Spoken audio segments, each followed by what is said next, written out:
स्थानिक स्वराज्य संस्थांच्या निवडणुकीत जनतेने महायुतीवर अभूतपूर्व विश्वास दाखवला, त्याबद्दल मी तमाम जनतेचे आभार मानतो।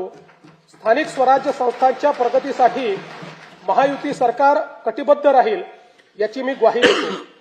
16व्या केंद्रीय वित्त आयोगाने केलेल्या शिफारसीनुसार पुढील 5 वर्षांमध्ये राज्यासाठी भरीव निधी प्राप्त होणार असून आपत्ती व्यवस्थापनासाठी केंद्र शासनाने वाढीव निधी देण्याबाबत राज्याची मागणी मान्य केली, याबद्दल मी भारताचे प्रधानमंत्री श्री नरेंद्र मोदीजी यांचे मनपूर्वक आभार मानतो। राज्य शासनाने देखील 6व्या वित्त आयोगाची स्थापना केली होती।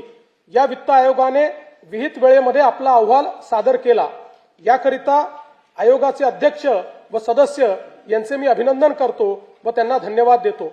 हा अहवाल कृती अहवालासह माननीय राज्यपालांच्या मान्यतेनंतर पुढील अधिवेशनात सभागृहाच्या पटलावर ठेवण्याची कारवाई करण्यात येईल।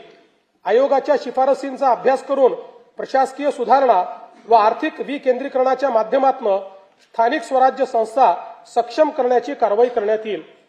1 फेब्रुवारी 2026 रोजी केंद्र शासनाने युवा केंद्रित अर्थसंकल्प सादर केला। त्यात महाराष्ट्रातील पायाभूत सुविधांचा वेगाने विकास करण्याकरता भरीव अर्थसहाय्य केले आहे। मुंबई पुणे व पुणे हैदराबाद या प्रस्तावित जलदगती रेल्वे प्रकल्पांमुळे सकल राज्य उत्पादनात मोठी वाढ होण्यास मदत होणार आहे।